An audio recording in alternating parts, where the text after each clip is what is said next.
All right, guys, it happened. I knew it was going to be as soon as it got warm, but the expansion tank right here for my Quattroporte cracked. So I have a new one. I started recording, or I thought I started recording the replacement, and I realized, oh, I didn't press the record button. So, that's how it goes sometimes. So the only progress that I've made is that this, where did it go? Oh. So this here was already taken out. I unscrewed it. So this goes here and it just kind of holds it down. I think that this is actually the point that causes this to kind of, when you tighten it, it squashes it down and puts pressure on this area here, which is where these crack. So I'll show you when we get the old one off and the new one on, exactly how it cracks, where it cracks, and it looks like there's another crack developing on the top. So it was just a matter of time. So here we go. Oh, and I drained out the fluid. I, of course, removed the front skirt, and that's really it. That's all that I've done so far. So we will go ahead and get started now.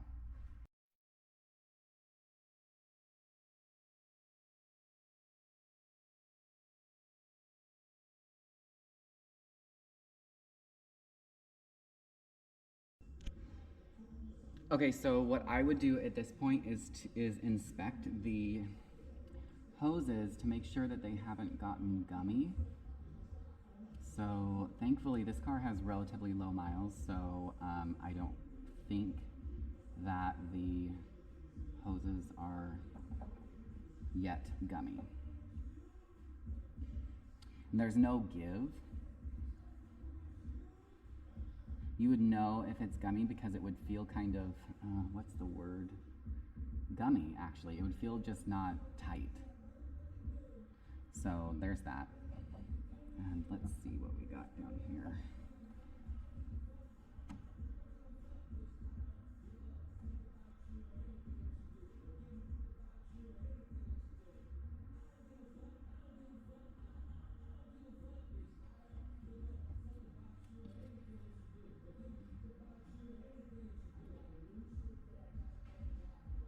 Okay, so it looks like we just have the usual clamp down here.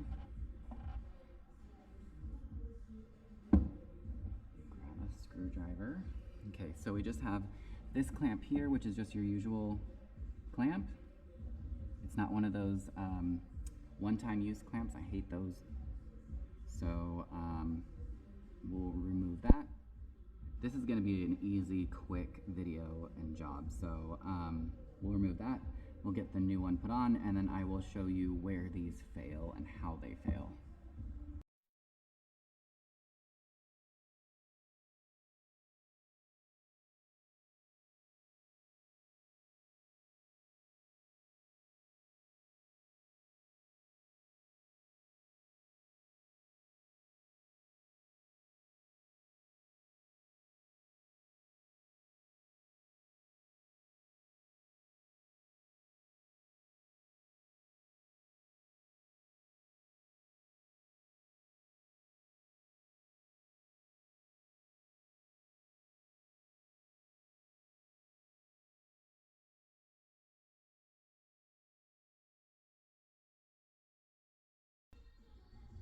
All right, so I got it, so it's all together. I tightened up the bottom clamp, and then I attached these two hoses, tighten up those clamps, and here I didn't really take it super tight. It's as tight as it needs to be. The copper in the center, I think, is a little bit of a crush for fitment. But okay, so now we're gonna put in the coolant. I actually bought some coolant additive. I'm going to put that in first, and then this summer, what I'm gonna do is I'm probably actually gonna do the whole cooling system service, and then, but until then, we will do it this way. So we will go ahead and do that now. But so here, what I did, so these weren't very tight with the one-time use clamps. So what I did is I tightened them until you, I mean, you know when they're tight enough. So, and then I just kind of pulled, not hard, but just kind of give it a little bit of a tug in order to make sure that it's tight enough, because you don't want those to back off. And I did this, it's the same thing for the bottom hose. So we can go ahead and put our coolant in now, and or additive or whatever you end up using. I would use coolant. Here we go.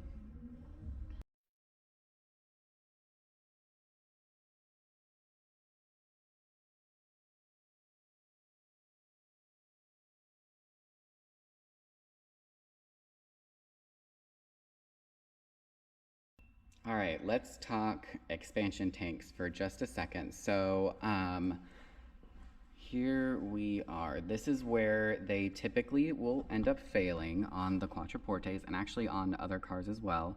So when that screw is up here and it's tightened, what it does, and you can see actually where it put pressure here on the expansion tank and kind of crushed it down a little bit. So what that does is it puts pressure here on the seams and then here on the little chambers inside. So then where the plastic goes into the mold in order to even make this, here, there, and then there is always where they start cracking first, or here at the seam.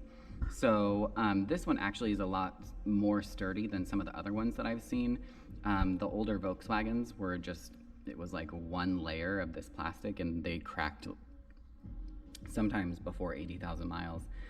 So, well, also the type of coolant that the manufacturer uses matters as well. So, so that's how these fail. And sometimes, from what I gathered when I was talking to one of the techs at Maserati, is that these actually here will get gummy here, and then on the bottom it'll get gummy and it will break off. It'll just kind of come right off if you don't change it like right here when we do, or when we had. So this is, it cracked, so you can see right here. And there was just a few little dribbles when I looked at it, and I just told myself I'm just going to do it right now and not be stuck on the side of the road with an expansion tank that broke. Which actually, I mean, it took me maybe 10 minutes all in all to change that expansion tank. So, I mean, it's so easy. It's such an easy fix, and it will end up saving you from being really pissed off and very inconvenienced on the side of the road, or stuck somewhere in a parking lot. So here we are, it's in. So the coolant looks blue right now, but it's because the green and purple makes blue. So, sorry, it goes back to me being a hairstylist before I owned a dealership. Yeah. Green and purple makes blue. It's all about the color wheel. So that's that. I mean, it's a stupid easy fix, and I know that this is like, it's a really short video, and some people really like that. So I'm gonna keep it that way, and I hope that you guys are enjoying the Quattroporte experiences that we're kind of amassing together for the most part. But this car, like I said, this is my car, so it's not the inventory car. It's not the GTS, it's actually mine. The GTS is right there, waiting for a new owner. It's all ready to go. So I know that this looks very similar to the GTS, but I do the same thing to pretty much all my cars. So, yeah, cool. I hope that you guys are staying safe and healthy. I will see you guys next time. I have so many videos coming that it's like, in a way, it's a little overwhelming, but I'm happy that that I'm here doing it because there's a lot of experience that I can share to hopefully help prevent you guys from going through the same headache nightmare that I had to go through with some of my cars.